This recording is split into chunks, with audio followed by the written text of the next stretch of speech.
Dios les bendiga, mis hermanos. Vamos a comenzar nuestro discipulado de hoy. Estamos revisando el último tema de Jamarteología. Este es el último. Se está terminando ya esta rama de la teología y ha sido interesante conocer cómo funciona todo esto. Estas son herramientas para entender la Biblia, para no irse por los ni a diestra ni a siniestra. Es una especie de herramienta que lo ayuda a uno a centrarse en la verdadera interpretación bíblica. Veamos el remedio para el pecado, sería el tema de hoy, el remedio para el pecado. Hemos revisado anteriormente los principales aspectos relacionados al pecado conforme a las Escrituras, desde sus definiciones, origen, tipos, naturaleza y consecuencias. Note que hemos trabajado bastante. Los que han estado pendientes de este temario están bastante preparados en la materia. Sin embargo, no hemos visto la salida de este terrible mal. Y aunque la solución es un tema que teológicamente pertenece a la salvación, a la soteriología, no podríamos dejar este temario sin ponerle la cereza al pastel, que sería la solución, el remedio, la medicina para este temible mal que los hombres no le hacen ni caso, se encantan en él y los mata, pero lo viven, lo disfrutan, seguro parece. Después están llorando, muriéndose, pero es esa enfermedad que no es de origen terrícola, no es terrenal, tuvo que venir de algún lugar del universo y eso es impresionante. Se llevó de encuentro seres visibles, invisibles y los mismos escenarios se volvieron desiertos por el accionar de esta enfermedad. Sería incompleto entonces este tema si dejáramos hasta aquí. Por esa razón deseamos finalizar este temario con el tema del remedio del pecado. El remedio divino para el pecado se puede clasificar en dos etapas: el perdón y la justificación. Desde luego son de origen divino.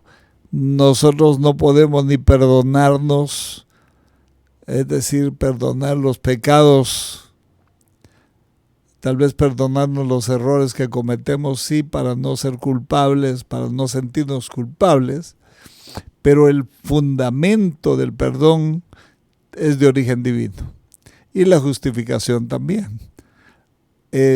Por eso vamos a ver primero el perdón. Como punto 1 vamos a ver el perdón. Hay muchas enseñanzas en las Escrituras sobre este tema y de igual forma se han interpretado de muchas formas. Por ejemplo, muchos teólogos han interpretado erróneamente que el perdón del pecado personal equivale a la salvación. Eso es erróneo. Otro error de interpretación es no distinguir el perdón que se le concede a una persona que no es salvo y el perdón que se le concede a una persona que ya es salva. Son dos cosas diferentes, completamente, y tenemos que entenderlas. En primer lugar, debemos conocer bien el significado del perdón.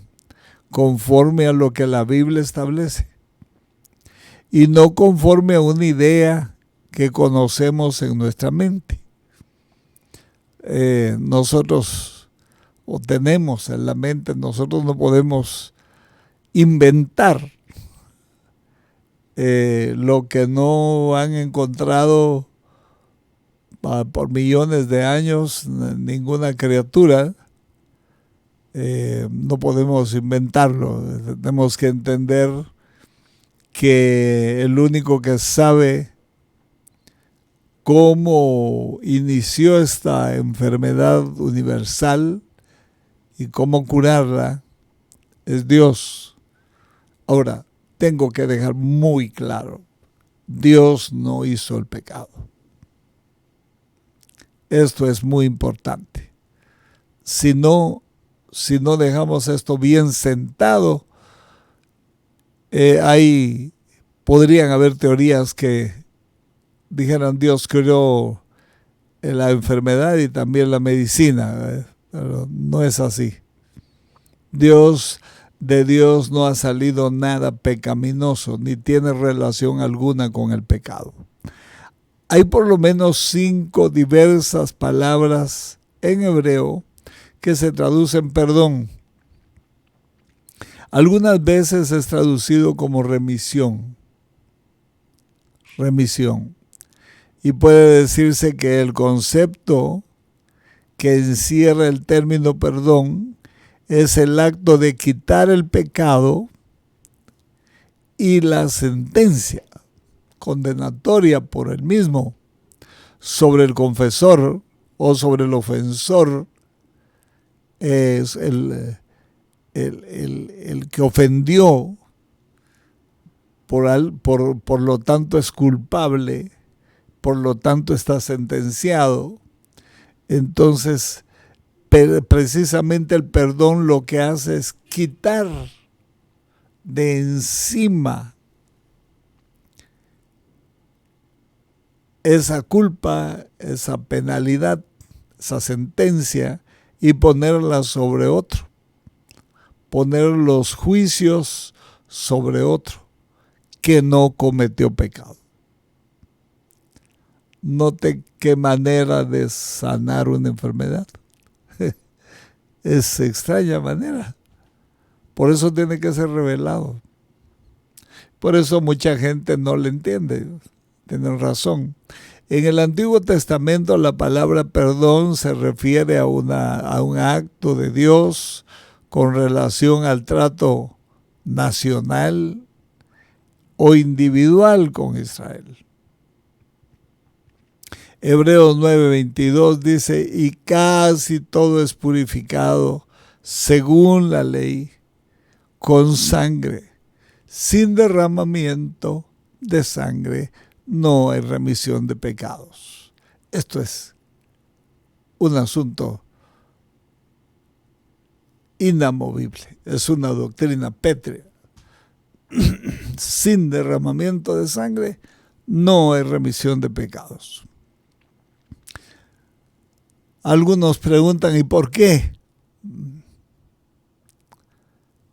Porque indudablemente es sangre por sangre, ¿no? ¿Quién sabe qué vio Dios en esto? ¿Cómo lo diseñó? ¿Cómo diseñó la salida de una fórmula extraña, incomprensible y todavía desconocida para el hombre? Para Israel, ya sea como nación o como individuos, el perdón divino era un acto de Dios que se basaba en el cumplimiento de las ofrendas. Como usted sabe, ellos tenían sacrificios, tenían ofrendas y pues era de llevar su sacrificio, su oveja, al sacerdote. El sacerdote hacía el sacrificio y el ofensor salía cubierto. Pero había una víctima, y una víctima inocente. que no había hecho nada. Aunque por ser un pueblo relacionado con Dios, por medio de pactos algunas veces eran perdonados como nación y otras veces individualmente en base a la confesión. Sin embargo, la confesión por sí sola no hace remisión de pecados. El que confiesa y se aparta es el que alcanza misericordia. Y siempre todo pecado debe ser limpio por la sangre derramada. No puede dejarse ahí. Lo reconoció, qué bueno. Lo confesó, mejor. Renunció a él, mucho mejor. Pero si no viene la sangre limpia, no hay remisión de pecados. Entonces, Números 14, 19, el 24 dice, perdona ahora la iniquidad de tu pueblo según la grandeza de tu misericordia. Está orando Moisés. Y como has perdonado a este pueblo desde Egipto hasta aquí. Entonces Jehová dijo, yo lo he perdonado conforme a tu dicho. Mire la eficacia de un buen intercesor.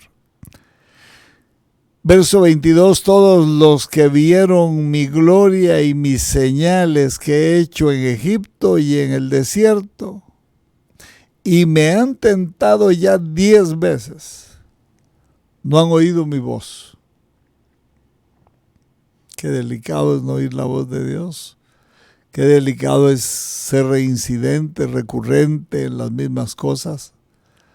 No verán la tierra de la cual juré a sus padres, ninguno de los que me han irritado la verá. Miren lo que cuesta el precio de las pasiones humanas, sean estas agradables o desagradables, de todos modos son pasiones. El enojo es una pasión, los celos son una pasión, la sensualidad, la vida moral desordenada son pasiones, pero tienen un precio. No entran a la tierra prometida acompañando al viajero. O entra el viajero sin ellos, sin esa práctica, o no entra ni el viajero ni la práctica. No sé si me doy a entender. Primero Dios. 24. Pero a mi siervo Caleb,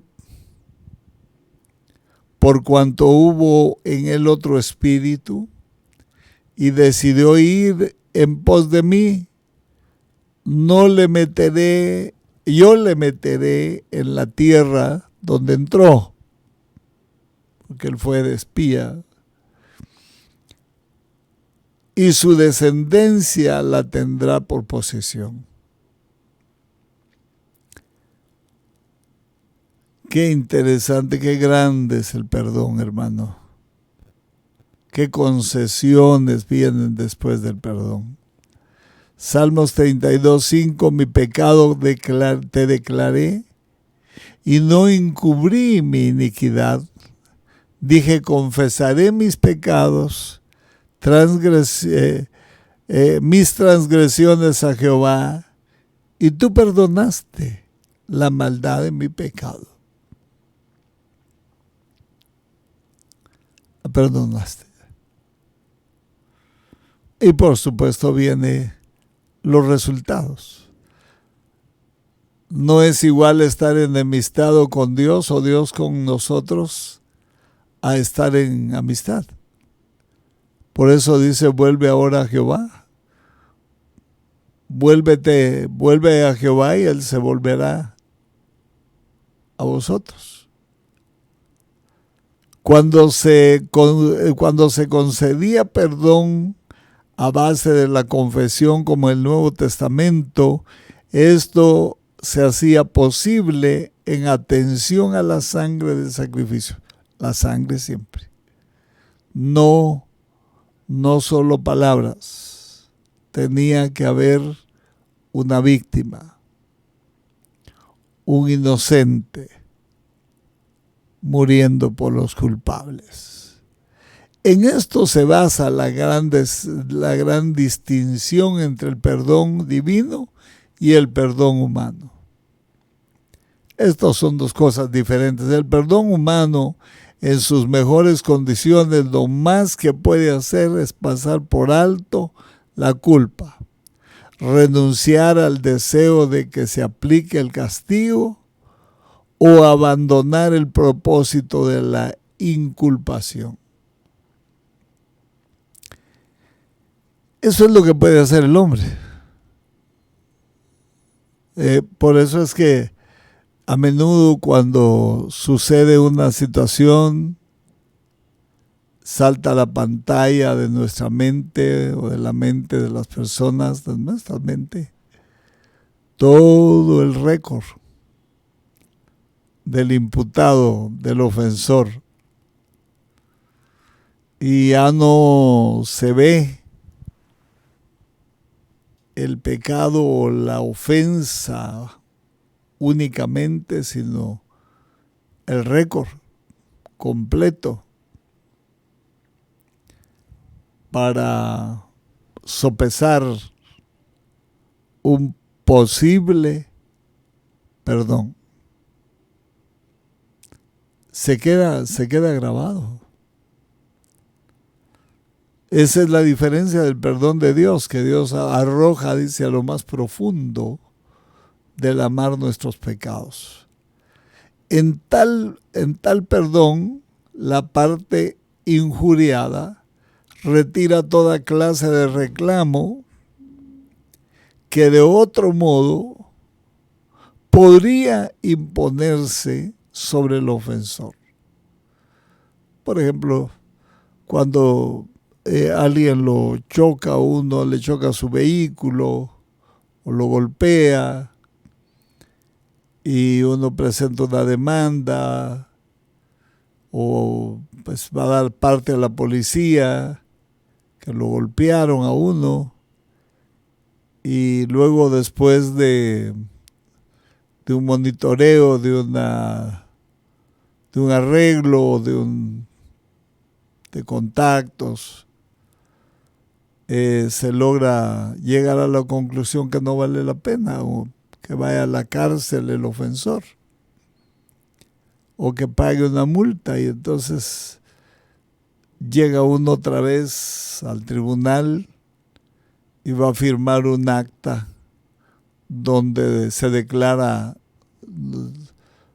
no se declara ofendido. Eso es dejar libre al que cometió el error.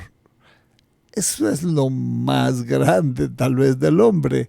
Tal perdón, hasta donde puede existir, es un acto voluntario, gratuito, de parte del ofendido. Esto no es indemnizable, esto es gratuito, el cual tiene todas las exigencias de compensación, pero no lo hace. Porque es una buena persona, porque pues ama a Dios o conoce la palabra y toma mejor una decisión más saludable para ambos. Sobrelleva la ofensa, la soporta sin cobrar nada. En cambio, el perdón divino no se concede al ofensor como un acto de lenidad, o sea, una blandura en exigir cumplimiento de deberes o castigo de fallas, como la del hombre que se pone blando, se pone sentimental y dice, mejor vaya, pues está bueno, no te preocupes, ya pasó, andate tranquilo, no te voy a cobrar nada, no te voy a exigir nada, ahí se terminó todo. No, pero Dios es diferente, porque Él es justo. Entonces, ni es el retiro del castigo, porque Dios es justo por naturaleza. Por lo tanto, no se puede suavizar la ofensa del pecado. El pecado es tipificado como tal. No se puede suavizar. No se puede ni empequeñecer, minimizar, ni hacerlo grande. El perdón de Dios solo se concede cuando queda satisfecha hasta la última demanda de castigo contra el ofensor. Aunque el ofendido no esté pidiendo nada, Señor, mátalo, Señor, haz algo con él,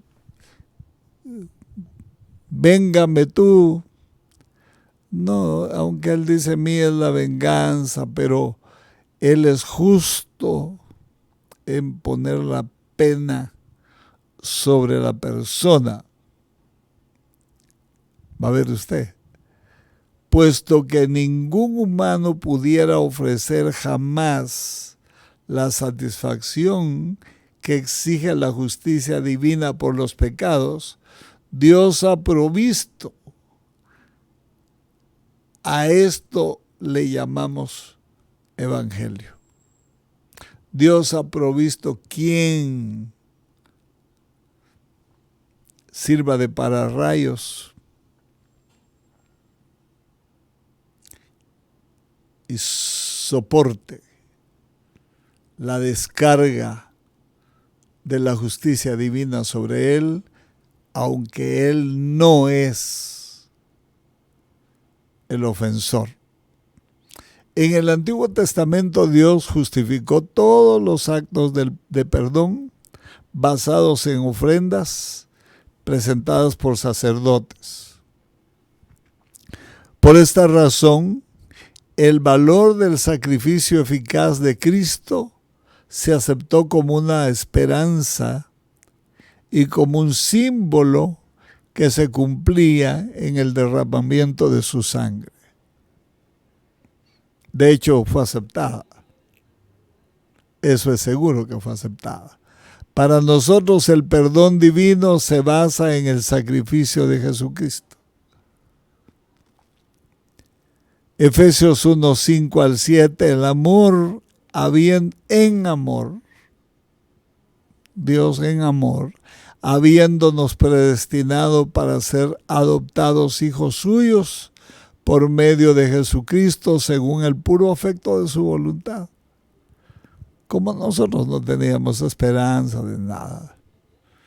Entonces, Él decidió hacernos esa propuesta, poner sobre la mesa la oferta de la salvación, ofertarnos la salvación por gracia, gratis, en quien tenemos redención por su sangre, el perdón de pecados según las riquezas de su gracia. Cuando el perdón divino se efectúa en la persona, se puede afirmar lo que dice Romanos 5.1. Oiga lo que dice Romanos 5.1. Justificados pues por la fe, tenemos paz para con Dios por medio de nuestro Señor Jesucristo. Oh hermano, estar en paz con Dios es la cosa más grande que le puede ocurrir a un hombre. Pero no por sus obras, sino un inocente pagó el precio de esa paz. es maravilloso.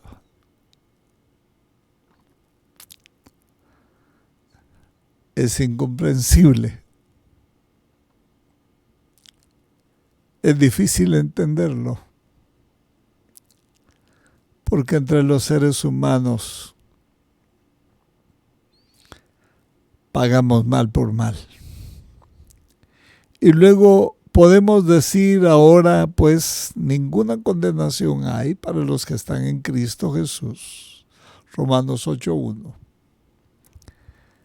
Es de recordar que este perdón el hombre lo ha obtenido bajo distintas circunstancias. Entre Adán y Cristo el perdón dependía de algún sacrificio específico. Cuando hablo de Adán y Cristo, del primer Adán, del segundo Adán, el postrer Adán, hablo de la salida del huerto hasta el Calvario. Murieron millones de animales inocentes por los culpables. Y esa sangre, aunque no hacía perfecto a nadie, estaba acuñada por las leyes del reino de Dios, hizo esperar a Dios el cumplimiento del sacrificio de Cristo, para que por la sangre de Jesucristo los antiguos, cubiertos con sangre de animales, fueran salvos. Y los del Nuevo Testamento les dio algo más, un nuevo nacimiento. Eso somos nosotros. Amados, eso somos nosotros. Tenemos que platicarlo. Esto no es una predicación, no son gritos. Esto lo tenemos que asimilar para poderlo apreciar. Si no lo asimilamos, jamás le vamos a dar el valor que tiene. Durante la era presente, para los no salvos, el perdón depende de su fe en Cristo. Y dice la Biblia, por fe sois salvos. Y esto no de vosotros, sino que es un don de Dios. Yo lo comparo como cuando uno compra un carro nuevo. Compra un carro nuevo en la agencia, le dicen a uno lleva gasolina suficiente. Ese es el don de fe que le dan a uno. Pero la gasolina suficiente le tarda un poco de tiempo nada más. Tiene que pasar de la agencia a la gasolinera y llenar el tanque. Porque usted no conoce el vehículo, no sabe qué tan gastón es. Entonces debe llenarlo para conocerlo. Lo mismo es con la fe. Nos dan una llama de fe del cielo, un regalo a todos los humanos. Nos dan un regalo para que lo podamos usar como un entronque inicial de nuestra relación con Cristo, si nos parece bien. Y si no, lo podemos dejar ahí y perderlo.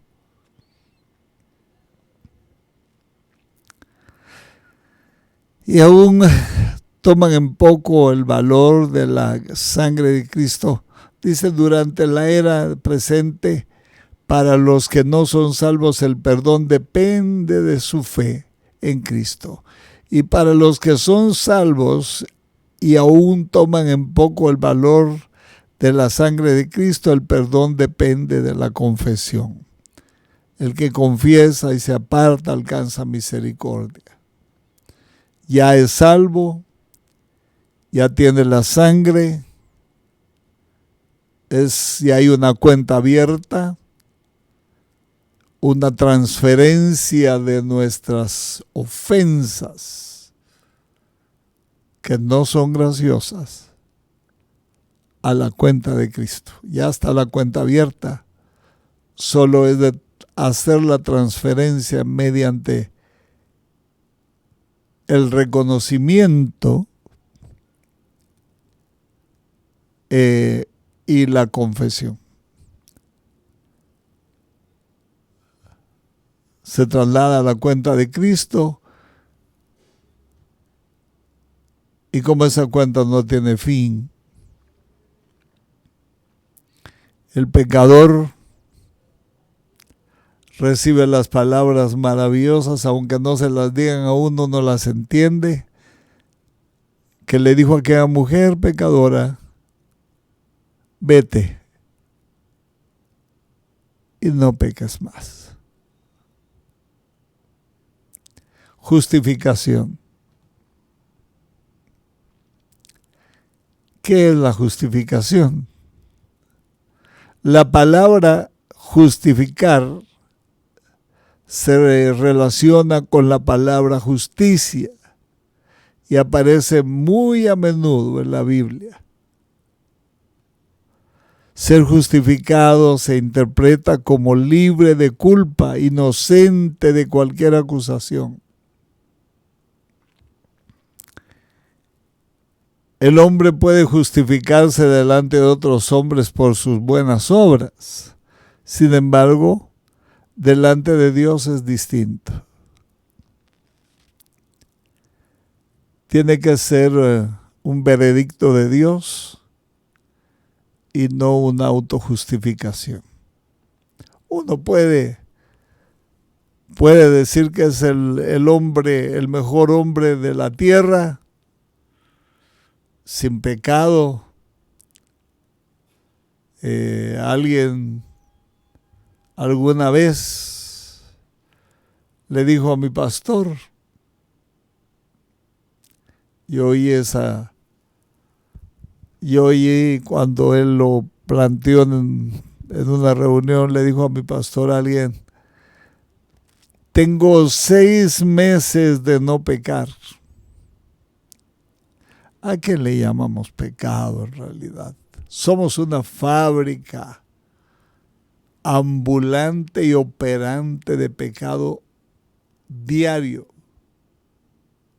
de día y de noche. No hablemos de pecado de humo, no hablemos de pecado de mareos no hablemos de pecados morales. Hablemos de la enfermedad infecciosa que no nos dejó ileso desde la coronilla hasta la planta de los pies. Por eso es que tenemos que trabajar en nuestra redención, en nuestra justificación. Primero, basados en la justicia imputada, ajena a nosotros. Nos dieron una imputación de justicia del justo al injusto, para que con esa dotación, esa imputación, pudiéramos empezar a producir acciones justas por experiencia propia y por libre decisión, por amor. Eso es una experiencia, ¿cómo le podría decir? Es justicia experimental. Eso es la palabra más adecuada. Porque esta justificación se basa en la justicia de Dios, que Él adjudica. Un ejemplo de esto es Abraham. a quien Dios le adjudicó de su justicia. Dice que su obediencia le fue contada por justicia. Génesis 15:6 dice: creyó Abraham y le fue contado por justicia.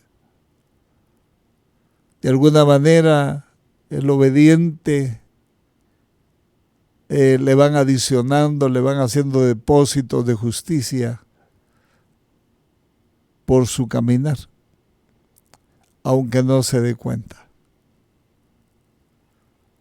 Primero Dios, eso esté ocurriendo con nosotros. Romanos 4:6-7 dice: como también David habla de la bienaventuranza del hombre a quien Dios atribuye justicia sin obras, imputada, diciendo: bienaventurados aquellos cuyas iniquidades son perdonadas y cuyos pecados son cubiertos. Bienaventurado el varón a quien el Señor no inculpa de pecado. Están cubiertos.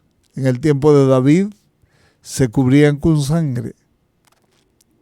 Todo el tiempo de la ley, desde los patriarcas hasta el Calvario.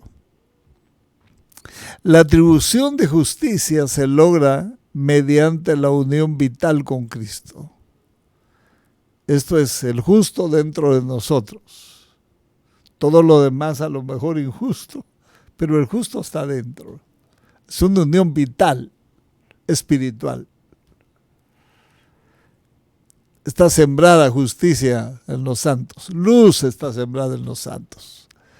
Mientras que la justificación es un decreto judicial de Dios que se basa en la justicia que Él mismo adjudica. Oiga. Así que Él mismo dice: este es justo. Eso ya es la justicia experimental alcanzando su madurez, alcanzando su plenitud.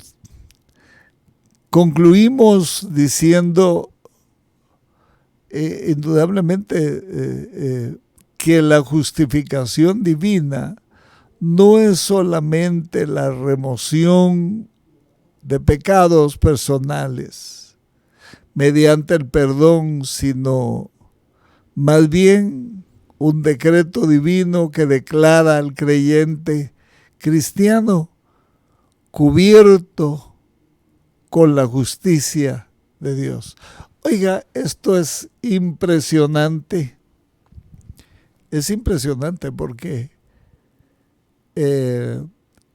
es indudable que Dios es justo y que tiene justicia para imputarla. Pero más impresionante es que esa justicia dé su fruto esperado y que Dios de repente se le quede viendo a usted.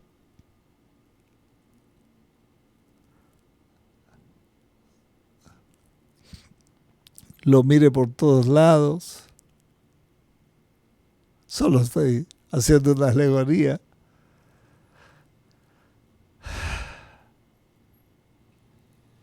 Se sonría, porque Dios es alegre, nosotros somos los tristes.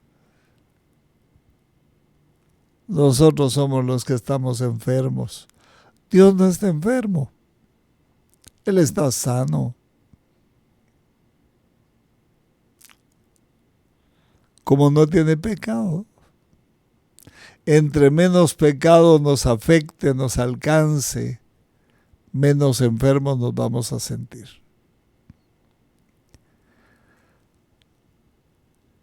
Qué dichoso aquel, como dijo el rey David, a quien Dios no inculpa de pecado. y dice, este es un varón justo, la varona justa, se ajustó a la palabra no perfecta, pero justa. No sé qué había hecho Lot. Había cometido unos errores espantosos, Lot. Espantosos. Sin embargo, cuando Pedro lo menciona, dice el justo Lot, cada día afligía su alma justa por la nefanda conducta de los habitantes de Sodoma. Yo me pregunto, ¿y por qué no salió de ahí? No le alcanzó la justicia. Ay, Señor, ya cuando están asentados, está asentada la familia echa raíces. Cuando mira uno un panorama desolador, aunque uno quiera salir huyendo, no se puede. Algo dejó a Lot ahí, paralizado en Sodoma, aunque él siempre suplicaba que no actuaran mal los sodomitas. La justificación divina es justa en grado infinito y sobrepasa todo entendimiento en la magnitud y gloria. Es una porción de la perfección del cielo que Dios ha traído a la tierra.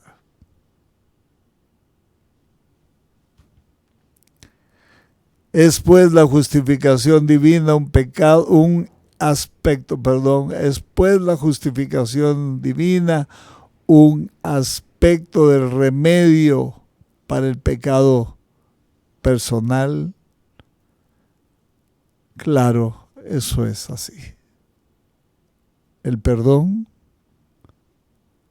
y el tratamiento es la justificación. El perdón es el diagnóstico y la primera dosis. Y de ahí la justificación es el tratamiento que dura toda la vida, mis hermanos. Pero tengamos paciencia. Algún día nos recibirán en el cielo y nos dirán, bien, buen siervo fiel. En lo poco fuiste fiel, sobre mucho te pondré. Ven al gozo de tu Señor. Primera de Corintios 6:11 para concluir.